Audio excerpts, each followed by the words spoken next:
I once was a helicopter parent, right? And I knew everything about my son at home. But when it came to the work, I'm like, no, he can do the work. He does it at home. Mm-hmm. And I needed to scale back. And when I became an administrator and now I see some of my families coming in, I could empathize with them because I was that family. I'm like, Mama, just scale back. We got you. He gonna be okay. Mm-hmm. So we just need to relax and understand we're collaborative. We're a family. This is a community. So our families out there listening, they have to understand that this is community-based learning. Yes. It only works when we work alongside the schools, right? The daycare facilities. When we understand we all need to be on one accord. Because the most important person out this situation is that child.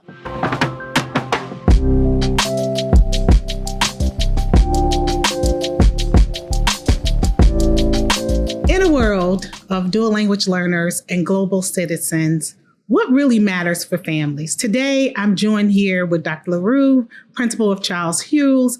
Please welcome to the show, first of all.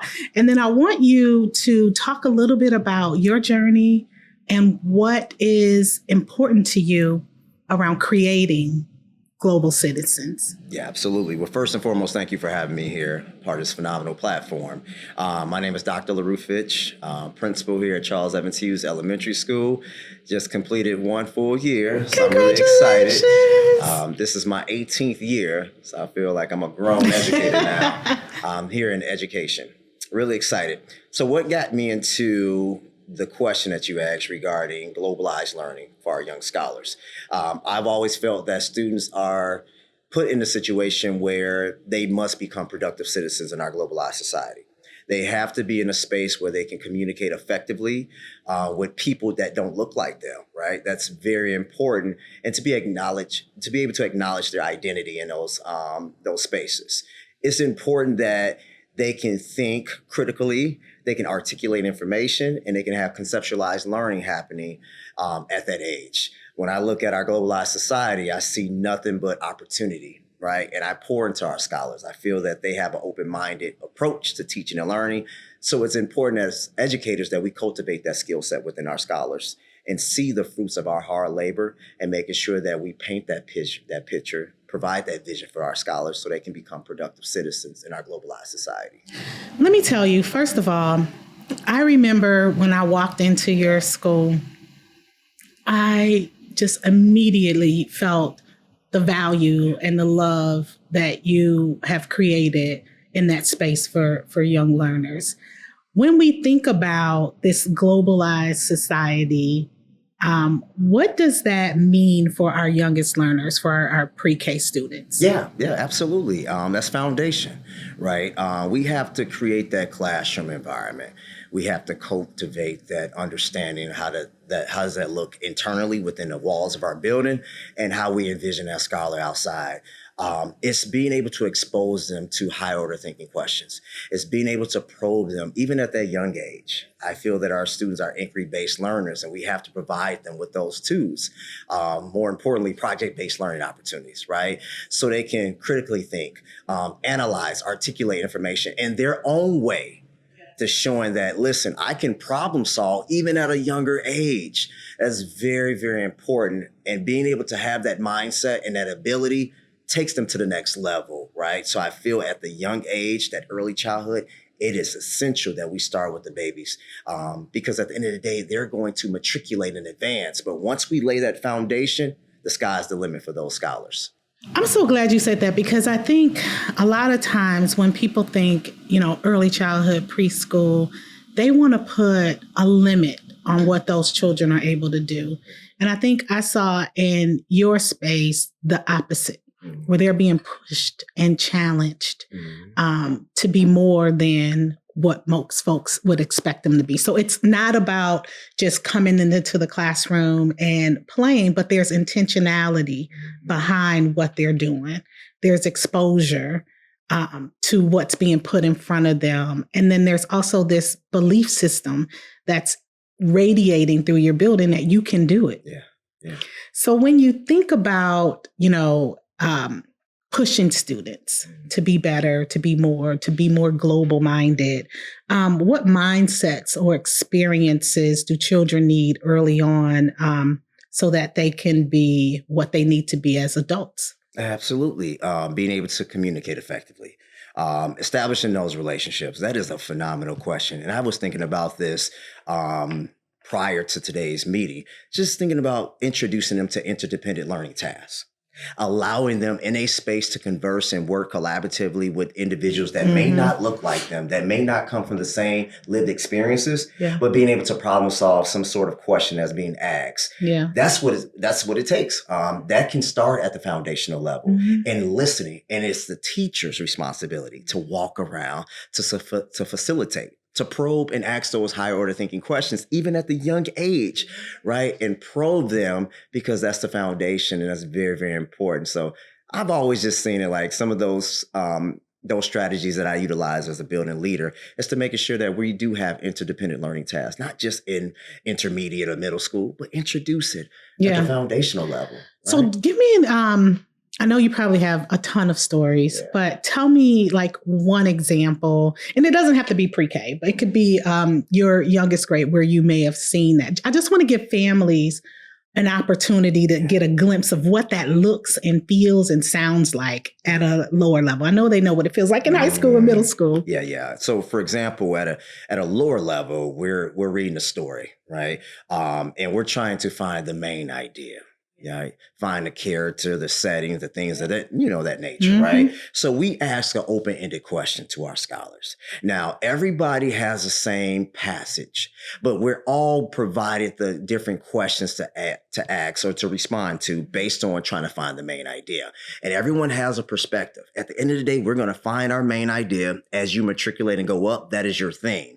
With the babies, it's the main idea, the central idea. Now, then everybody is going to provide their example, what they believe the main idea is based on the supporting details. They all write it on some sort of anchor chart paper, and then they present that information. And we're going to see how much more we are alike than different, right? And we present that information for our families and for our teachers to show them, here's the main idea that the whole group, and here's the different supporting details. Now, we may not have the same supporting details, right? We all have the same main idea, but it just shows that, you know what, I thought about this in a different way, and everybody has a unique way of finding that response. And that's how we kind of welcome that diversity within the classroom. And that's okay. Yeah. Right. Okay. So I think that does a lot to free students from feeling like, oh my God, there's only one right way to think about this. Right. Because I think about my daughter.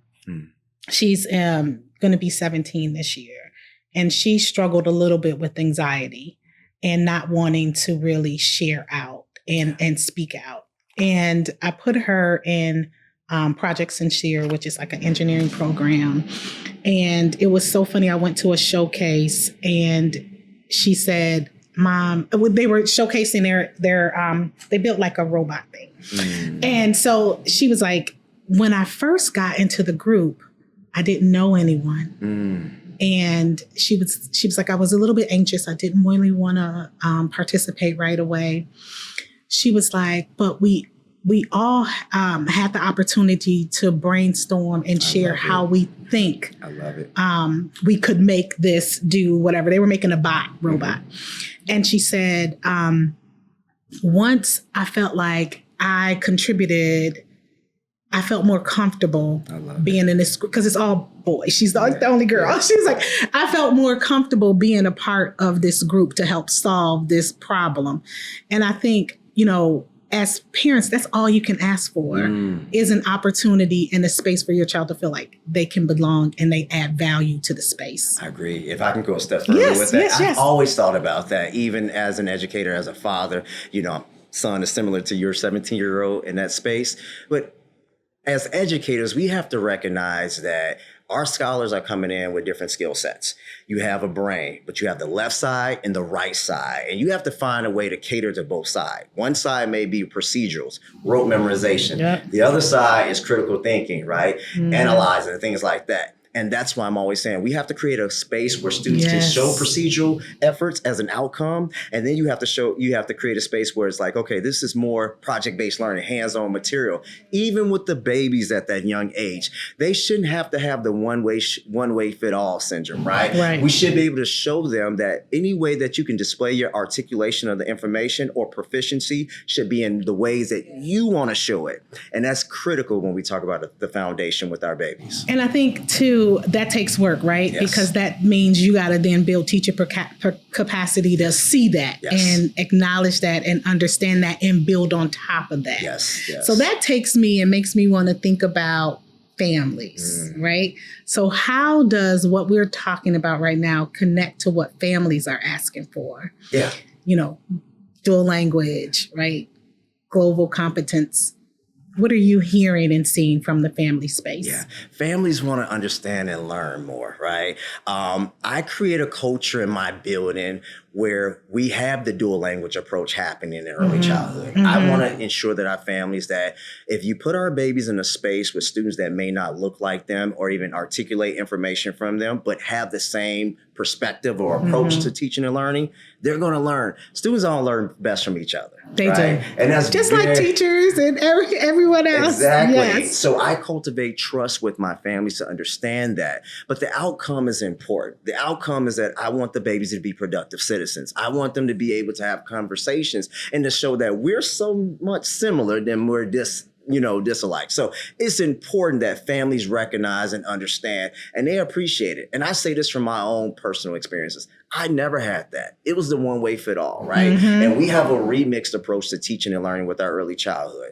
Now, I know there's a lot of barriers that may be in front of us. However, I'm here to be a barrier breaker. Yes. And I make sure our families understand that I'm going to put your child in the best situation that they can be productive, right? And communicate effectively, because I think welcoming home language is very critical. And I think understanding culture and how we can identify ourselves. We may not have the same lived experiences, but at the end of the day, I guarantee we have similarities with one another. Yeah. And that dual language approach is very important. So I ensure my teachers, to your point you made, have the capacity built to learn how to facilitate that information, and making sure that our culture is created where students lead the discussion and help one another, where the teacher now becomes not just a facilitator, but also the learner in that space. And so with families, because that's hard, Yes. right? Because as a parent, a mother, you always want to step in and do. Yes. And kind of what you're talking about Yes. is saying, like,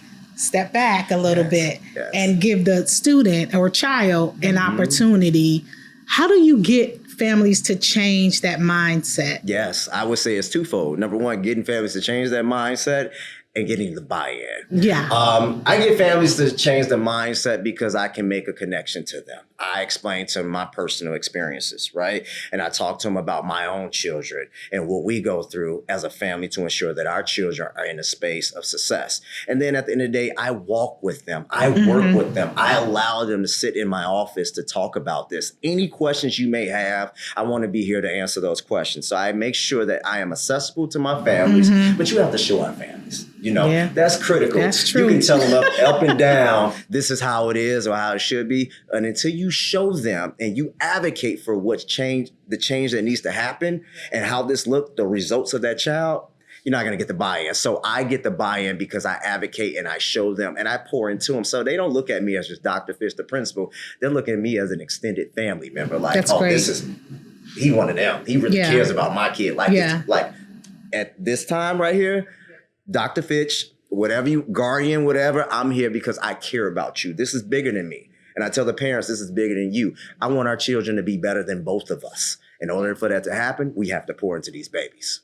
I love that. And you touched on something that's so important. And it's like building that trust with the families, because they're not going to really let go and let you do until they feel like they can trust you and they know that you have the best interest in heart.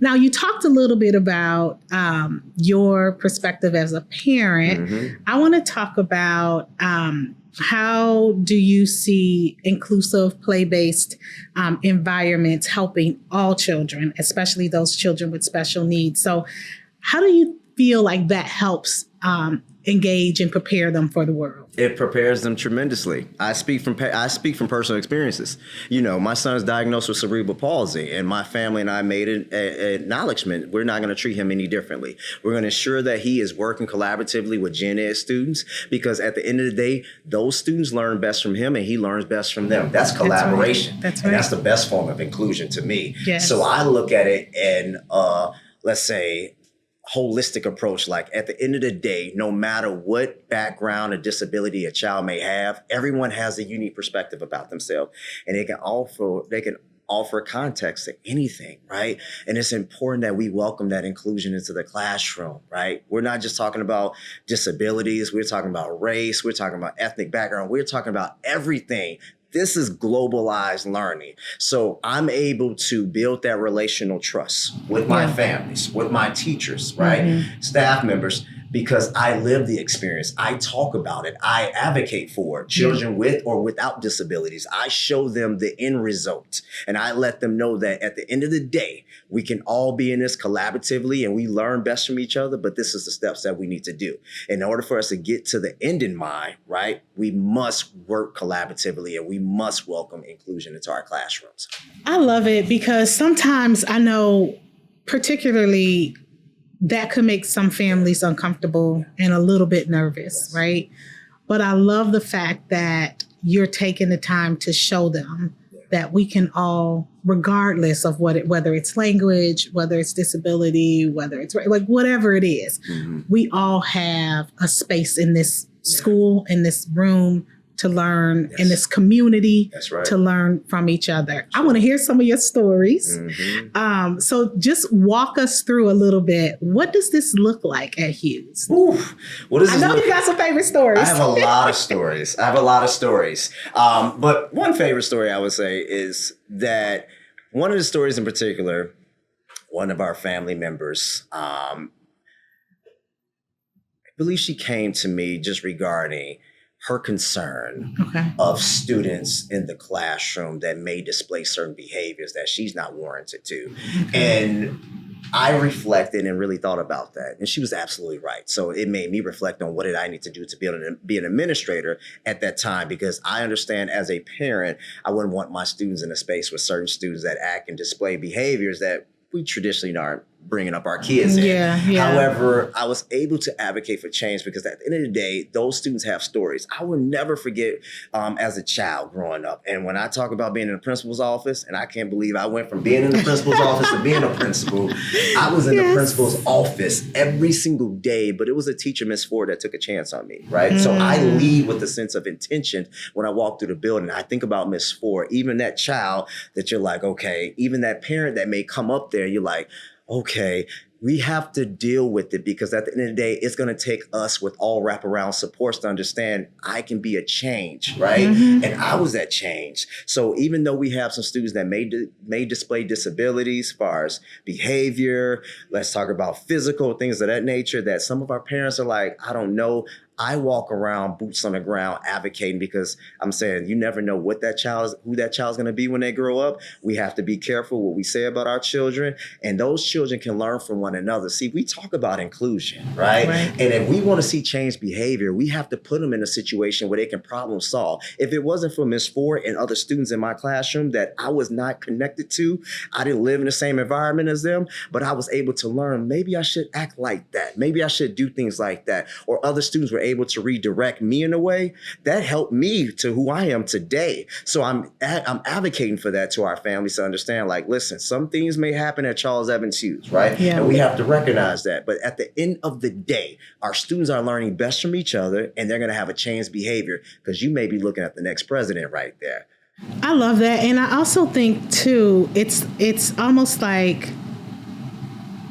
you need that child to have the opportunity to learn from whatever is happening in that environment. Because when they go out into the real world, they're not going to be able to control who they interact with or who they work with or who they live next door to, they're going to have to be able to build some of those skills on how do I learn how to navigate and work together, with this person. No, I agree with that. Sometimes as a parent, or, as an educator, we sometimes shelter our children. I feel bad. And that's not the reality when they get out there. And I was like, okay, I can't be there all the time. So we have to position them so they can be successful. When we leave them by themselves, I can just look at myself in the mirror and say, if I give it 110%, I've done what I can do, right? And I try to pour that into my teachers. And with that, the teachers pour that into their students. And I want to make sure our families are aware that that's how you build that relational trust and that community. That's essential. And I know you can't do this work alone, and I know you can't do it even with the help of your teachers and your school community, but it takes partnership. That's right. So talk to us about the success you've had in developing partnerships, and what have been some of your favorite partnerships that you've had at your school? Yeah, absolutely. I would say my number one partnership was the fund. Yes. Here in Chicago, they are very, very instrumental in my professional development. Very supportive. I will also say our alderwoman has been very instrumental in helping provide resources to our building. I would like to say 21st Centuries has been very, very helpful.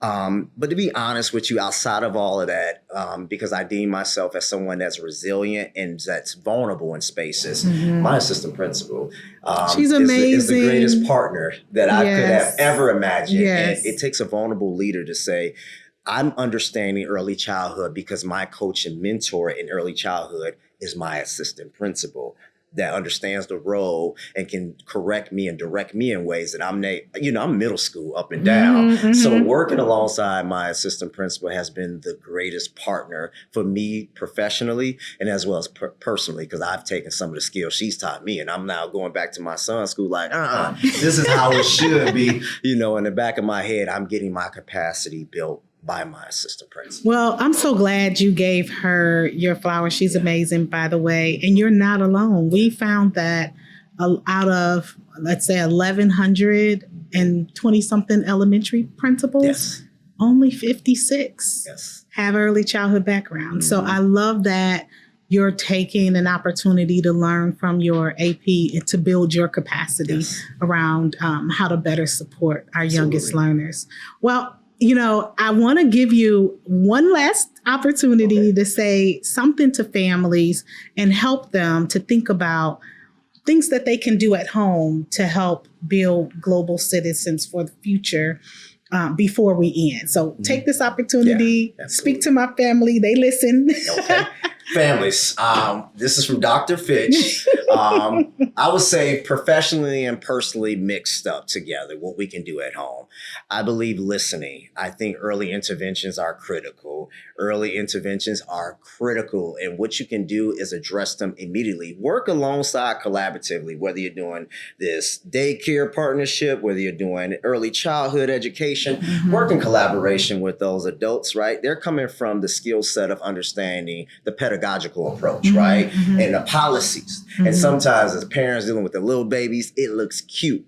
We don't want to mistake cuteness for that may be a trigger, something we need to address. So working collaboratively with those partners, right, ensures that we're on one accord, right? Because I believe that's the best thing. That has helped me out a lot as a parent, where I'm looking at, okay, some of these behaviors at home, but then when they go to the school and then I'm picking the child up from the school, now the daycare provider is asking me questions. I'm like, maybe I need to be working with this person. So understanding their babies. And as a family, when I had my son, I was like, oh my gosh, this is the best thing in the world. And I get it out there, families, but we have to always remember that structure is important, and providing early interventions are critical. Foundational interventions will make it much more easier down the road. So just want to ease the tension with our families, because I once was a helicopter parent, right? And I knew everything about my son at home, but when it came to the work, I'm like, no, he can do the work. He does it at home, and I needed to scale back. And when I became an administrator, and now I see some of my families coming in, I could empathize with them because I was that family. I'm like, Mama, just scale back. We got you. He gonna be okay. So we just need to relax and understand we're collaborative. We're a family. This is a community. So our families out there listening, they have to understand that this is community-based learning. Yes. It only works when we work alongside the schools, right? The daycare facilities. When we understand we all need to be on one accord. Because the most important person out this situation is that child. And I don't think I can say anything to top that. That is so critical to the work that we do. It's all about making sure that our youngest learners and any learner and student that's before us have the best opportunity and access to be who we would want them to be in the future. Dr. Fitch, I thank you so much for being here today. This has been a great conversation. It went very quickly just because you were giving us such great opportunity to dive into the great work that's happening at your school and learn how we can build global citizens together. So thank you so much for your work. Thank you. Appreciate it. Thank you.